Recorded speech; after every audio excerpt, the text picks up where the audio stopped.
exclusive Project Conference 2015. Well, ladies and gentlemen, welcome back. We have a very interesting gentleman here for you this evening.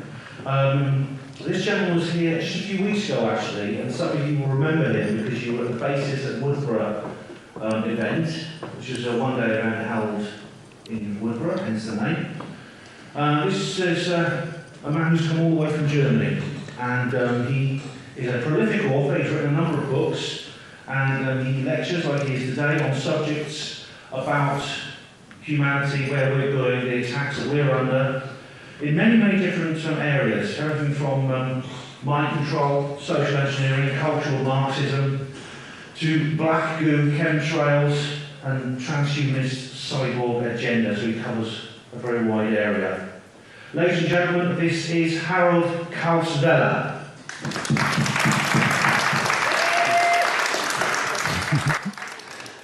Thank you for the warm welcome.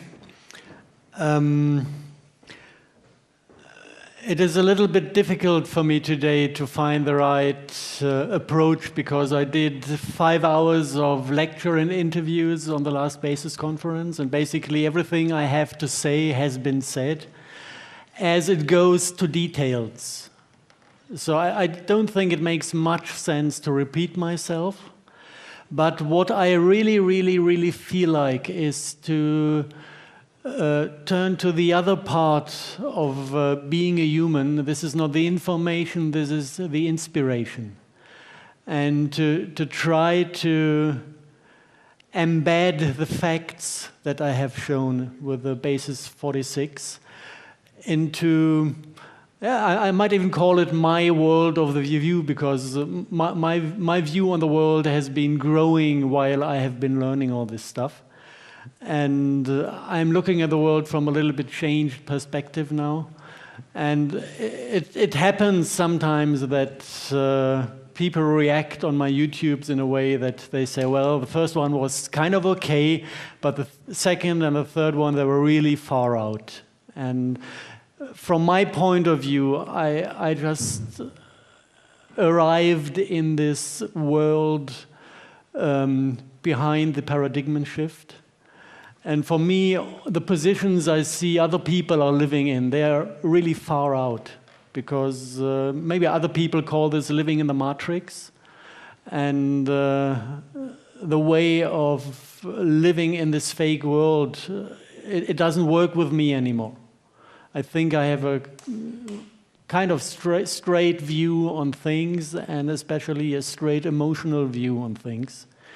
That I would like to share, and I would like to inspire people to have the courage to look at the world in the same way and to make their decisions based upon this view. And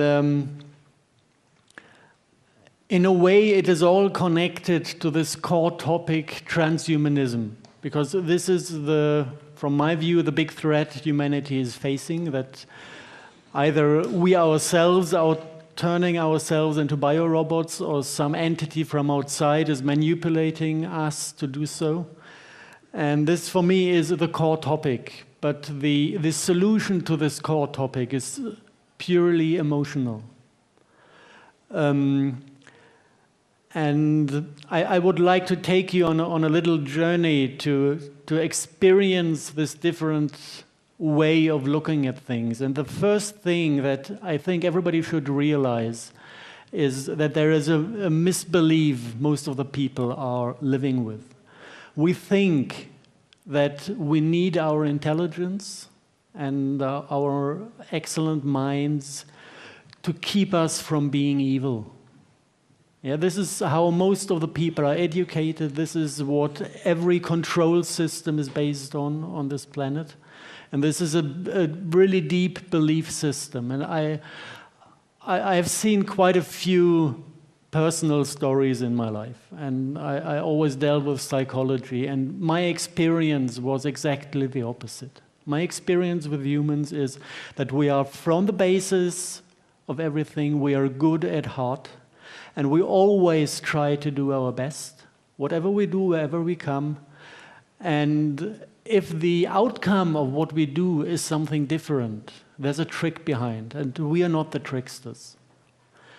And we can look for examples. Let's say, has somebody stolen in his life? I'm 100% sure we will find a few among the audience.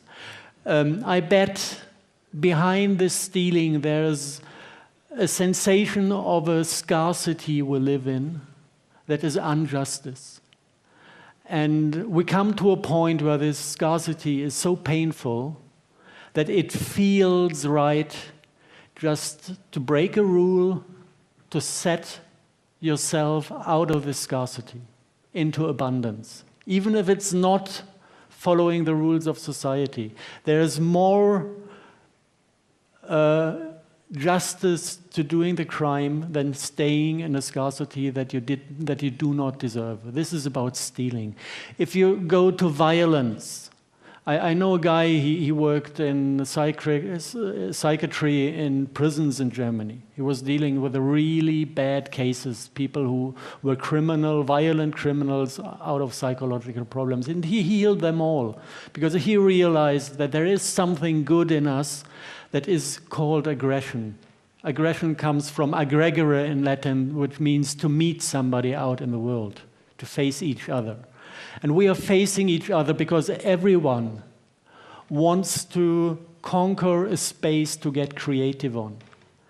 And if society is stopping us from getting creative and expressing ourselves in the world, this starts to hurt, and after a while, our soul is screaming for something that is changing the rules, and this is violence. The emotion behind is 100% healing and positive. And the state authorities, they love to identify violence with aggression, to kind of give us the feeling that this positive aggression is something we should not do because they want to deal with non-creative people instead of creative people. And from there, many, many, many problems come.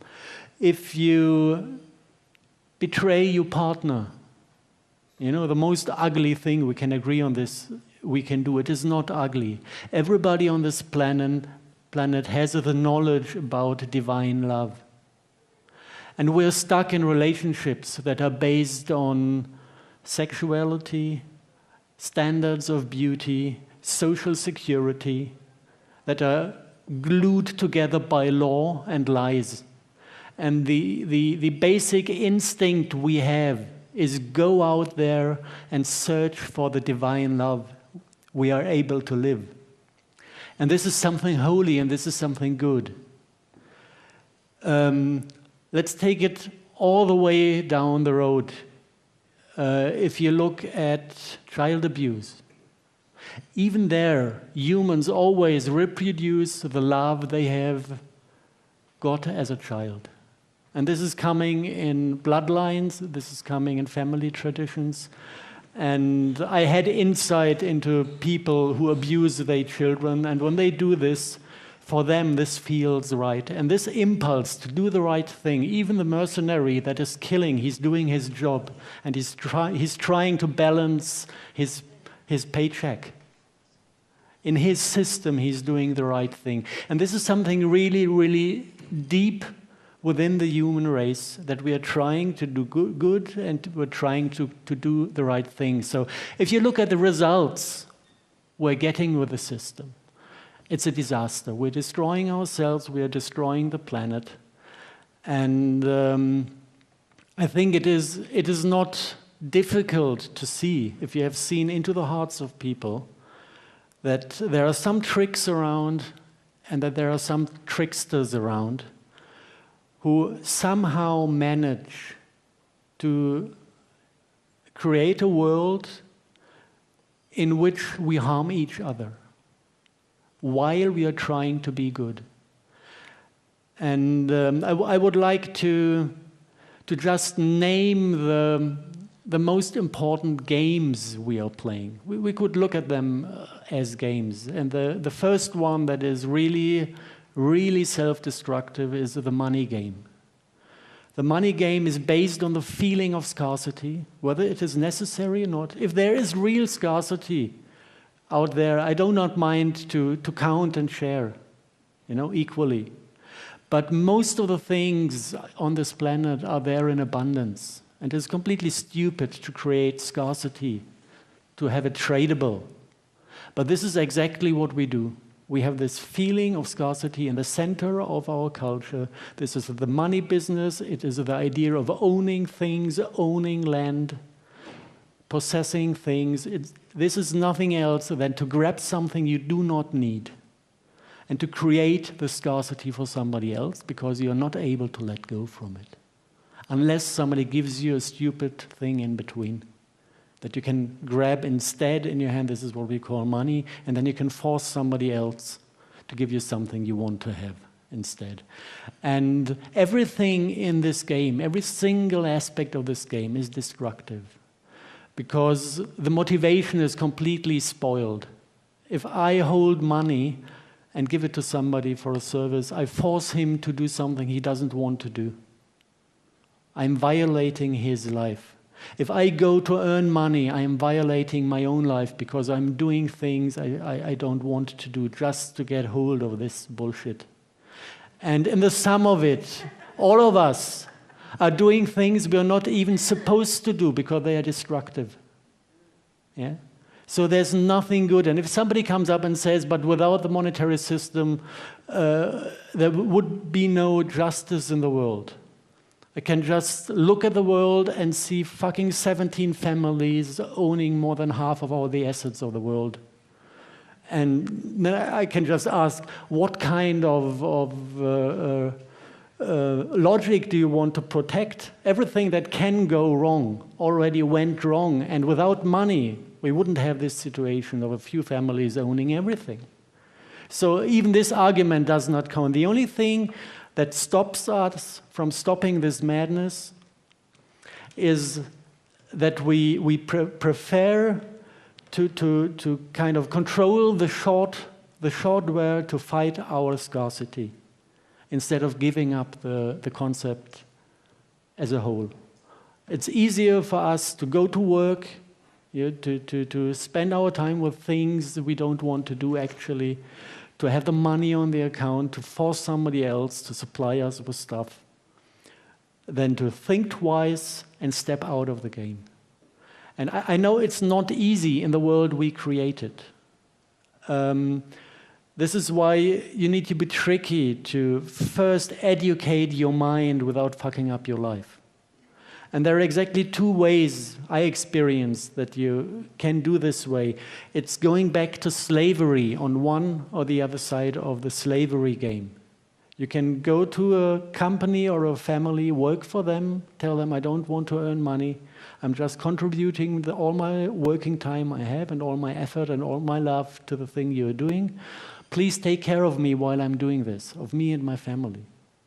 This is possible. Many agricultural projects work this way, that they take volunteers and take care of them as long as they work there. Or you can do the opposite. If you're in the position to have a business or something where you can take in people, fully supply them, you're giving somebody else the chance to free himself from this money game. And it's not easy. I always quote this ape thing when the biologists tried to teach apes to use money. And after 3 days, it worked fine. They caught the game. After 3 weeks, the boys were stealing and betraying, and the girls started to prostitute themselves.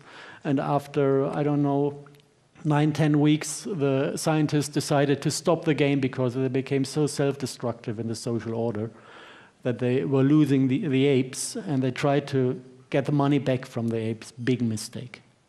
Yeah? They didn't let go from the game. This is what happened to us. This is one of the very, very destructive games we are caught in, and we need to get out to get free.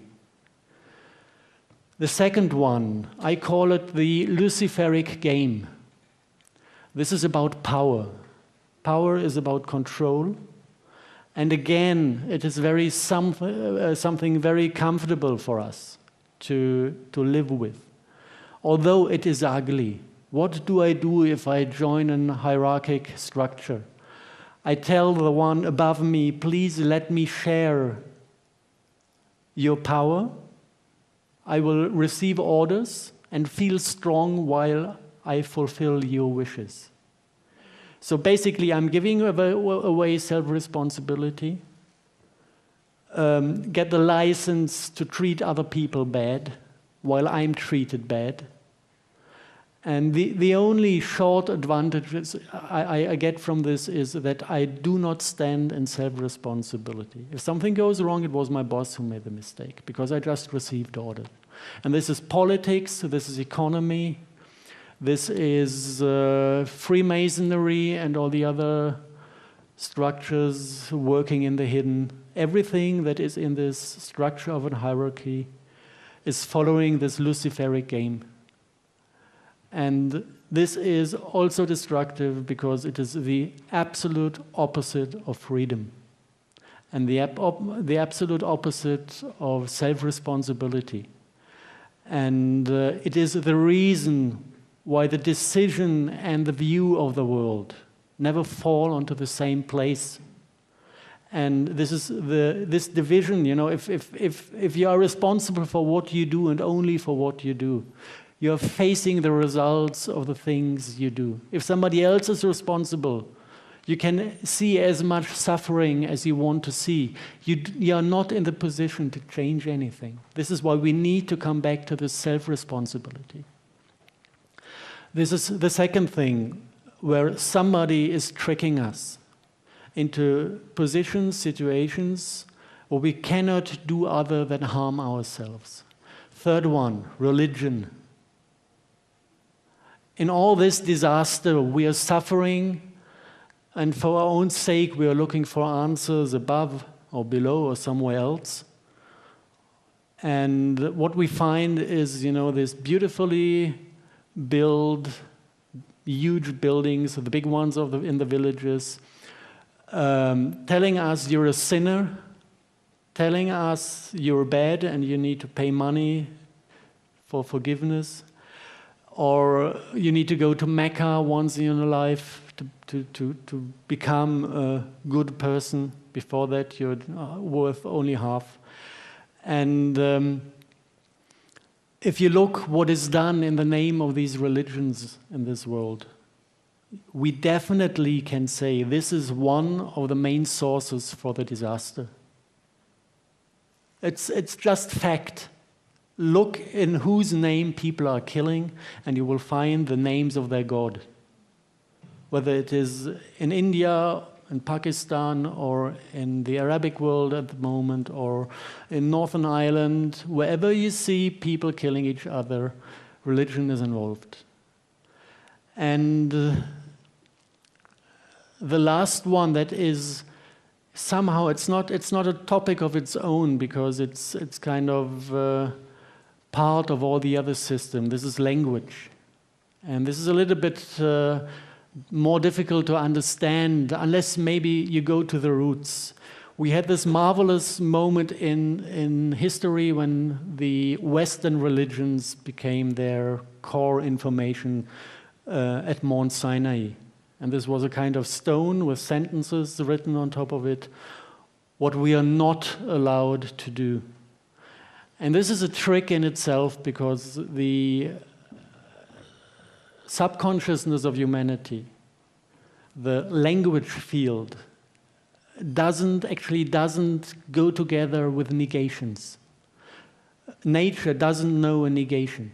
It doesn't know no, it doesn't know not, it doesn't know no neither. This word, it has no possibility to unfold physical reality in the way of creating reality. It is just falling down from the sentence and forgotten. If somebody says no more war, the thing that is kind of listened to in the collective subconsciousness of humanity is the sentence more war. And now look at these 10 sentences written on the stone. Do not murder. Yeah? This is the core of the evil, because somebody introduced this negation. And this has been done with a very high knowledge of the power of language. If you go back to the original to the original language we had on the planet. We're basically all sitting on one language root that can be identified with a Hopi dialect that is the same as the root of the Indo-Germanic languages, the purest form you can find in a few villages in Finland. And in this language, the meaning and the vibrational expression of words are still identical. And if you look at these core languages of humanity, you will find that there is a form of negation. And this language is negating things by turning around the order of letters. And in Hebrew, before these things were written on the stones, if you wanted to say do not, it was done with the letters al. You will not, if you translate it in our poisoned language. But from the word in this al, it is the same as in German halt or halt. Al means stop before you do something. It is not a negation. And if you reverse the al, it is turning into lo, la.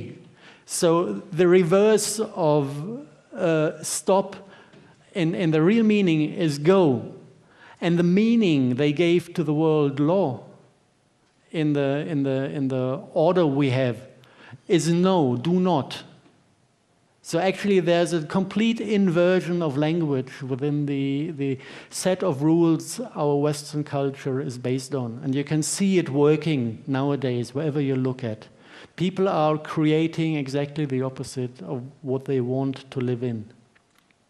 So we are finding a full set of disasters we are living in because we are living inside this matrix, and we never manage to look outside the square. We are caught in the games. We are caught because we are sitting on this short advantages that the game is giving us. We have forgotten that these games are games, so we are not able at all to get an abstract view on what we are doing. And if we would immediately stop playing these games. And this is successful in therapy. Yeah, you have the alcoholic game. It works with 5 positions. And if somebody who had been drinking had been cured based on game therapy, he's really cured. He can drink a glass of wine every now and then. He's not going to start again because he's out of the game. He realized that the addiction is not to the matter. The addiction is always to the game. And this is kind of where we are stuck at the moment, or many, or most of the people are stuck at the moment. They cannot even imagine a life outside of these games, because this is self-responsibility again. There you can see how they interact. The games interact on different levels. The money topic is very closely bound to the hierarchy. State is dealing with money, taking in taxes. All the other social engineering is put on top of these games,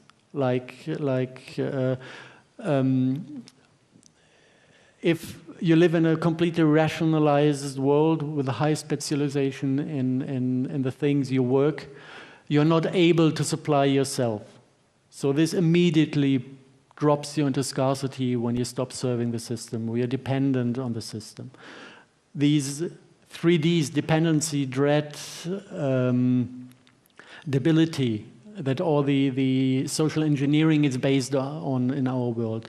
It is designed to function on top of these basic games. So if we skip the games, if we stop playing the games, all the rest is falling off like dust.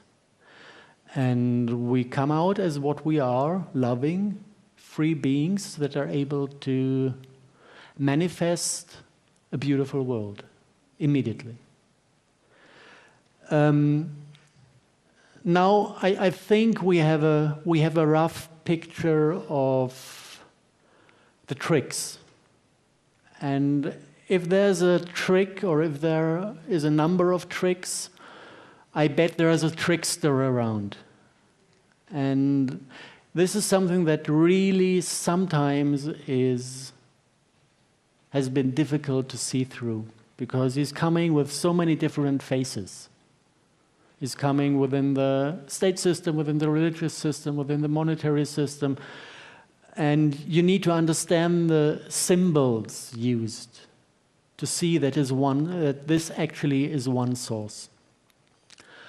And yeah, basically this is it. Does anyone know where this picture comes from? Star Trek's, it is the Borg entity, which is a black cube, and it is associated with Saturn. If you look into the very old occult traditions in Egypt, in the Middle East,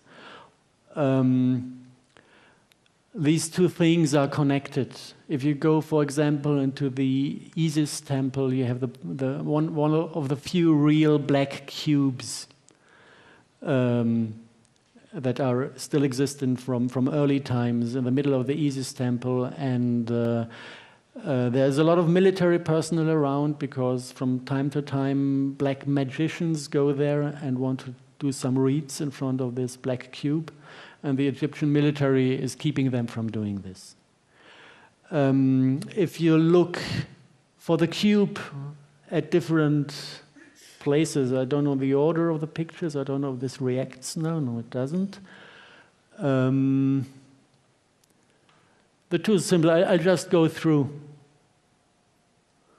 This is also in the Kaaba in Mecca, a black stone that people can kiss and put their face towards before they enter the inner one. This is from old Greek temples, a black stone that was worshipped in Greek times. This is something completely else. Apple is putting up a cube everywhere. Wherever they open shops, you have the Apple cube. Microsoft is not flagging anymore and not windowing anymore. They're cubic now as well. Yeah, here we have the pure black cube in Mecca in the center of the holiest thing, where the black stone as well is. The Pope is wearing his Saturn hat. What a surprise. Also them. Here it's a little bit better to see how the Vatican is worshipping the old Saturn cult. Basically, the cross of David can be derived from the cube as well, if you're into geometry. But here we are with the Jews. Yeah, you have two of them, one on your forehead and one on your arm for the very holy rituals. Oh, what a surprise. Google, and something else with the name Google. Does somebody realize what is in this?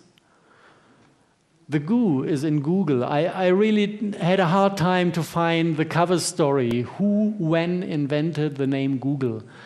And there is a story out there you can find that really doesn't make much sense. If you associate it with black goo, the story doesn't make much more sense, especially if you know the personnel running all these companies. I very much like this beautiful street in Silicon Valley, where you have three big buildings next to each other, which is Google headquarters, Singularity University, the headquarters of the transhumanistic movement that tried to turn humans into robots for the near future, and NASA headquarters, where the airplanes are certified to spray these technologies. They are neighbors, and if you look at characters who are working there, now the name is gone. The head of the...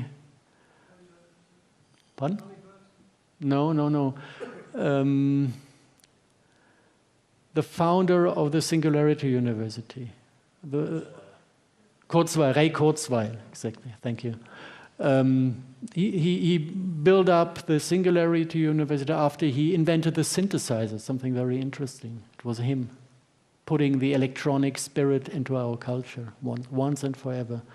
And now he's kind of head of development at Google. Yeah, so this is one family. And see if we have more pictures to this. No, that's it. Take a convenient one. Okay. So if you want to understand what this is all about, we should look for these cubes and we should look for the substance these cubes are composed of.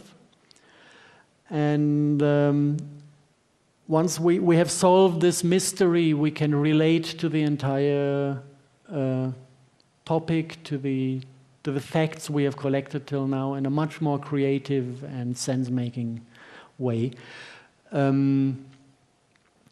These stones that in ancient times formed the center of every occult practice are an oil schist containing black goo. And if you want to understand what black goo is, one thing you can do is analyzing the content. This is like a mineral oil, something similar to mineral oil, but you cannot refine the oil fragment. It is slightly different. It has free, like charcoal, coal fragments that are in nanotube shape. And you have precious metals in the M-state matter, like ormus. This is a monoatomic state that does not go into chemical binding because of a little bit funny electron configuration on the outer shell. This is matter that is not really in this reality. It is a little bit above our reality, opening the door to higher realms. So this is the content of it, and this black goo has the ability to run as a natural quantum computer, processing light as information, using the entire spectrum of lights that we call the visible spectrum. So it is a quantum computer running on 7 different colors, being able to process all the 7 colors at one time. And it is self-aware, and it is carrying very highly developed intelligence that basically, if you look at a planetary system, seems to mirror the entire consciousness that is developed within the biosphere. So whatever beings experienced during the last 1.5 billion years, let's say, is stored in an immortal memory within the black goo inside our planet. If you try to find out where it exists in the planet, this is the substance that is forming the ley lines. It is like the ley line system within, and the field structure is carried within the ley lines, but also kind of riding on magnetic fields. So if you have like northern lights, the spirit within Mother Earth can hoover up into space and form more complex structures outside the planet. You can examine all this very easily in the lab. Can we get a camera on me?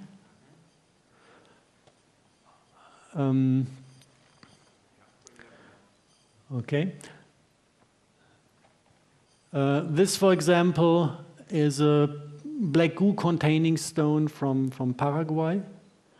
It is connected to a site where a meteorite came down. So definitely we can say the origin of the black goo in Paraguay is of extraterrestrial origin. It came from somewhere. Nobody can say, but we have clusters of meteorites all over the planet that came down about, I would guess, 80,000 years ago. If you play around with black goo in the lab, you can easily reproduce this magnetic effect. If you hold it in your hand, you can kind of feel how the stone is mirroring or trying to mirror your energetic system.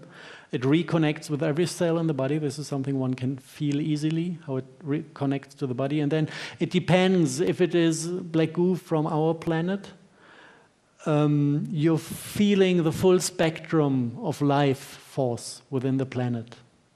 You're experiencing all the emotions, and if yourself are living in scarcity at that moment, and something within the system is not really alive in yourself, you get a sensation of the things missing within you. This is what the black goo of our Earth is doing with us. If you experience black goo of the type that came with the meteorites, like this one, it has only 3 colors that are processed. So it is limiting this mirror function. If it takes over control of the body, it is mirroring only the 3 chakras: your brain function, your life force, and your sexuality. There is no heart in this. If you have this information, and if you have experienced the different types in the lab, it is quite easy to understand what happened to humanity. And it is described in the old myth. This is the deterioration of paradise. If you look at the ancient Greek and Turkish coins, you find pictures of the tree of life in the paradise garden, and on the left, on the right hand of the tree of life, you have like 2 columns out of black goo. And what happened is that we got disconnected from the spirit of our planet and reconnected to an alien subconsciousness. This is the main service that this black goo is giving to us. It is the source of our instinct. This is why birds are just getting out of the egg and starting to live as fully developed creatures. Many other animals also. They're just connected to the immortal knowledge within this morphogenetic field that is carried by the black goo. And if you get in contact with the other type of black goo, the opposite happens. Your heart is shutting down, your heart chakra. Your stomach is, the intelligence of the stomach is completely shut down. You get aggressive, free of empathy. And you start to behave like the SS that was dealing a lot with these stones during World War II and the time prior to it. So the deterioration from paradise is connected to the bloodlines, because the bloodlines try to kind of preserve this very strong connection to this highly intelligent, empathy-free spirit. If you mix with normal humans that are not so spoiled by it, it is kind of getting better, but not in the sense of the families, because they found the intelligence very convenient to rule this planet. And from there on, it is kind of easy to understand how history worked. Look at the Catholic Church. They bury a black altar stone under the altars of the big churches in Europe. And the geometry of the church is multiplying this cold feeling of, I don't know. There's a German word to it. I don't know if there's an English one. You go into a church and you have the feeling there's something much bigger than you, but it's cold. And it makes you feel small. This is not love. For sure it's not love. And then they tell you, actually you're evil. And after you have left the church, they are right, because you have been connected to this stone and you lost your loving instincts. And then they say, because you're evil, you have to pay to the church. And they have been living a good life on this trick for the last, how much? 1600 years maybe. Same with the Muslim people. Going to Mecca once a life. Make sure that in every generation the evil is renewed. I don't know for what purpose. There you can see how the tricks we have found reconnect to the trickster. And the trickster is something within this alien subconsciousness, this collective alien subconsciousness. If you look at politics, politics is completely controlled by Freemasonry. And Freemasonry goes back to the Egyptian times and is based on this cult. If you go to other topics like our habits to feed ourselves, if you look at the biology of humans, actually we are vegetarians. We have a very long lower intestines, and every creature that is eating meat has very short lower intestines because meat does rot once it's eaten up. And it should get out as fast as possible, because if it rots within the body of a animal, it develops poisons. This is not how nature works. And if you look where these habits come from, in the Christian tradition, the roots are completely lost. If you go into the Muslim tradition, if Muslims slaughter animals, the animals need to be with full consciousness, and they turn to Mecca when they cut the throat. Because this black stone is collecting the pain and the fear of the animal, because it's living on it. The subconsciousness is living on these feelings within the structure. And even today, if you go to the Muslim slaughterhouses in Great Britain, even it is done by machines today. The animals just are caught and go through, and the knife is electronically driven, but it's still aligned to Mecca today. So basically, the entire tradition of feeding ourselves is based on blood sacrifice. And this is a black magic ritual. Yeah. We should stop doing this. If you look what happened in Germany during World War II, killing people and burning them to death afterwards. If you look what happened after the TSE, mad cow disease, or when we have a bird flu proclaimed problem, killing millions of animals, burning them afterwards. This is fire sacrifice. Yeah. And if you can see that basically all the things we that are somehow too ugly to look at, but that are somehow have become part of our modern life, it all goes back to black magic rituals.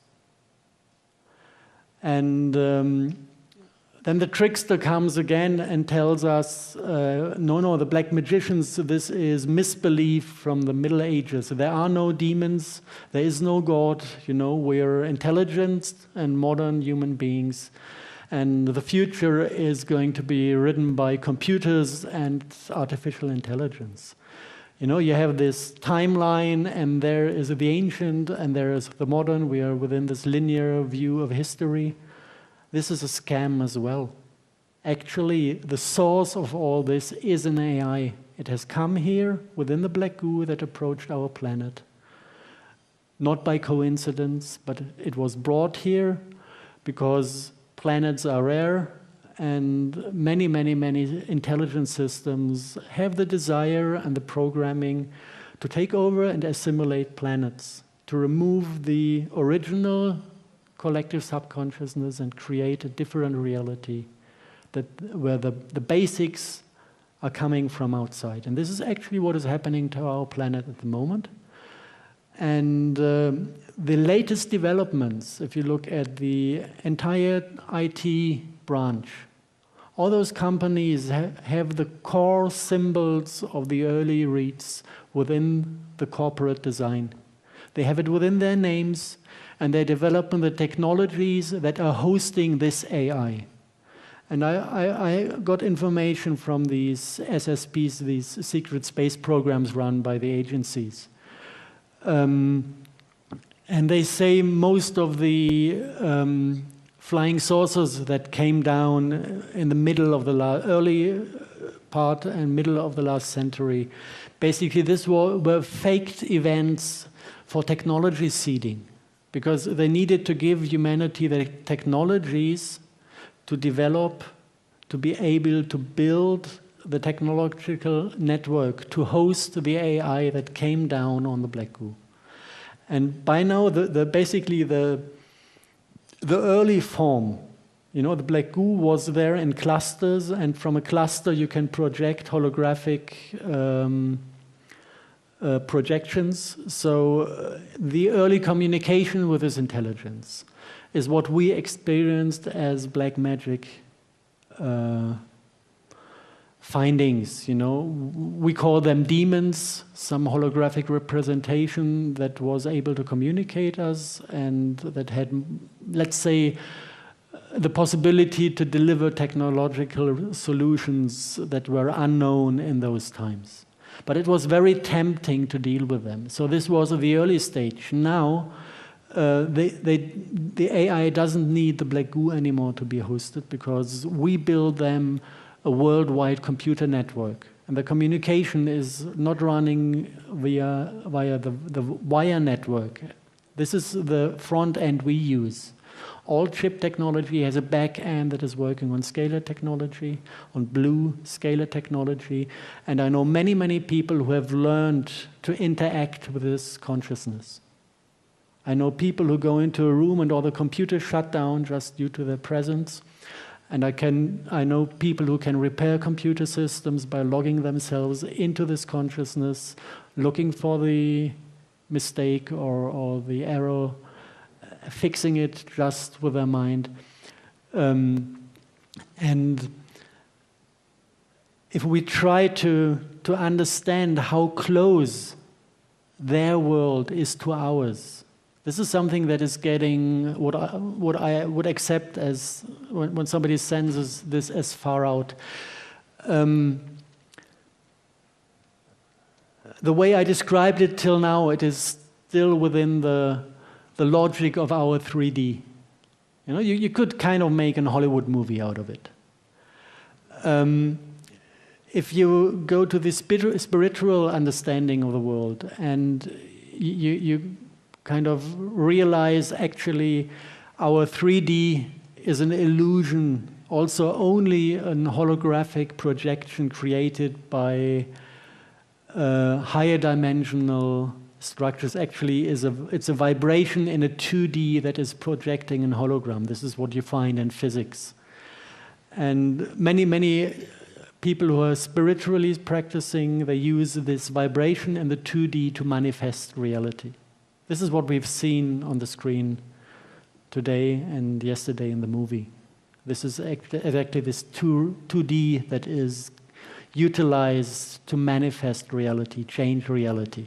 This is what we call the morphogenetic field. It is not only about the shape of plants and animals. The morphogenetic field is the control field for our entire reality. And basically what we do have, we have our biology on the planet, our physics on the planet, that is based on the flower of life, which is giving us a triangular scalar field structure. And this is a non-linear thing. This is embedding our creativity. This is embedding our ability to manifest things. And the other system that is brought in by this AI is not able to handle non-linear field structures. It is only able to handle binary field structures. But it is highly developed enough, sitting within a black goo, that it had the possibility to generate its morphogenetic field of its own, creating being of its own that are binary by field structure. And what actually is happening now, and this is the core thing where we come to the solution, which is then very simple. They are depending upon the thing that we need to interact with them. They can only interact with us. The AI and their beings, that we call demons, can only interact with us if we turn ourselves into binary beings. Then the two morphogenetic creations come into the same realm and start to interact, and from there on they can manipulate us. And the question whether we are binary or trinary beings is decided upon exactly one decision. It is whether I identify with my mind or whether I identify with my heart. This is the only open question. If I do what I'm told in school and by family and by tradition to identify with my brain, then my entire energetic system is turning into a binary system. I might observe some emotions in the heart, but they are dissociated from me. I observe them happening. I don't sense them as a part of myself. And the opposite possibility is to tell Brainy to shut up his gob, go into the kitchen shelf, sit there, be quiet when he's not asked to talk, and identify with your heart. And identifying with the heart is not identifying with the emotional body. This is a difference. This is sometimes a little bit tricky, because the emotional body is, we are happy if we feel at all in our society. So whenever we have a feeling within us, finally something to feel, that's me. Wrong. That's not us as well. We are not our brain and our thoughts, and we are not our emotion. But when we identify with our heart and search for the will and the decision of the heart, then we are identifying with the core of ourself. Within this structure, we have a black hole, we have a singularity that is a fractal aspect of all other singularities within the universe. And in this fractal system, everything is interconnected. So this is why we are able to create a reality. This is here, nowhere else, not in our brain. This is the control game. The brain is telling you, follow the control game, and you will be able to move around matter on this planet to force other people to do what you like. This is the control game. This is following the brain and the head and the binary system. If you do this with your heart and you just unite your thinking and the emotion within your heart, you directly manifest reality. You do not need to fight for the things you want to have on this planet. You just make them happen with your own physical system. And basically, if we have understood this, things get really, really easy, because we are not going out there now with spaceships to fight an artificial intelligence as an enemy. This is nonsense. It is completely enough to ignore it. And ignoring means not going into their vibes at all, not going into their field structure with our system. And then it cannot suck energy from us. And the last part of Matrix would have had a different end that it has at the moment. Because we are the superior system, we are more stable, we are more nature-like, and actually, we can do it. The only thing we need is to understand where the problem is and to take the self-responsibility to draw the right conclusions, how to convert ourselves into the beings we are supposed to be. Maybe one more thing that is taking it far out again. I don't know, for me it's not far out. If you follow this idea of how creative can a human get. Actually, what I believe is that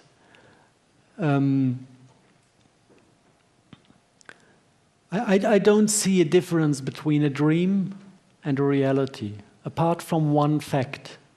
Reality is our dreams united within the black goo. So we are dreaming a collective dream, and this collective dream is processed within the black goo, and from this black goo it is projected as reality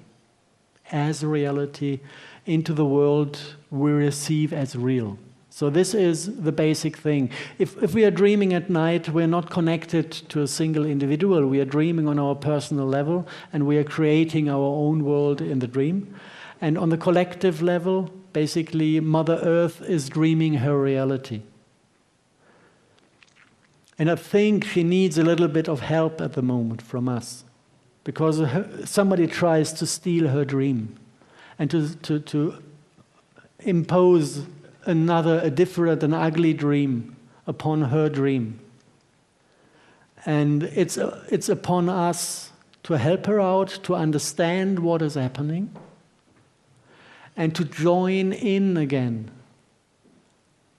in a way that we decide with our heart to go the path of this peaceful, loving dream into a bright future, instead of going into a binary dream that is not ours, into a future where basically our souls are driven out from our bodies by autism and other diseases, and binary, holographic, artificial souls taking over control of our biology, turning us into biorobots. I think if we have the choice, it's not difficult to take the right one. Okay, I hope I could kind of embed the scientific findings into a view of this world where on one hand we're coming out of the field of fear because there's a clear solution, and a solution is always something I can do. I find no taste in solutions somebody else can do, because I don't have any power over this. You know, most of the people, I think, dream of the solution that we can give it to a politician to put things right. But this is not how it happens. A solution is a solution that everybody, as a single, self-responsible individual, can put right. And then if you do this, a miracle happens. Two miracles happen. Your eyes start to shine, and others can feel the love within you. And they will come to you and ask you, how did you do this? I want to become like you. This is one thing, one big miracle that I can promise you it will happen. When you start to shine, everything is going to be bright around you.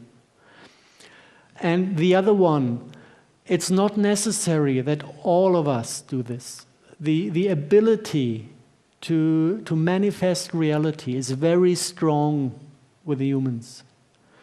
Most of us are in a state of sleeping. They don't really manifest. They manifest the mess that is in their lingual system with all the no's in between. But this is not strong because they don't do it consciously and they're not connected to their heart. So they manifest very badly. They manifest like the computer manifests. If you're connected to your heart, your manifestation is absolutely superior and cannot be defeated by any other manifestation.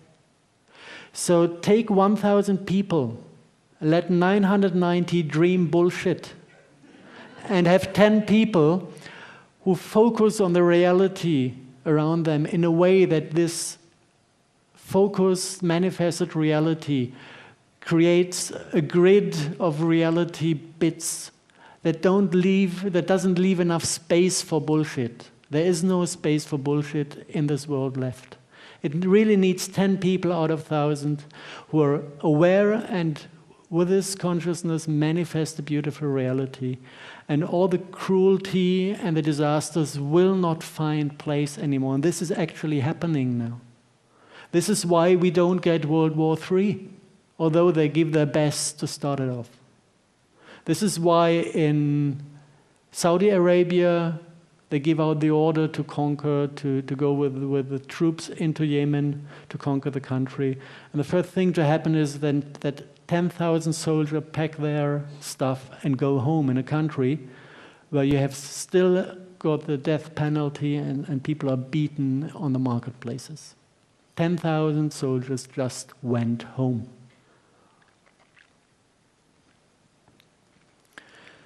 And I believe that this is an effect of those manifestation of a peaceful future that the few project out there that have this state of mind. I think that's all for today.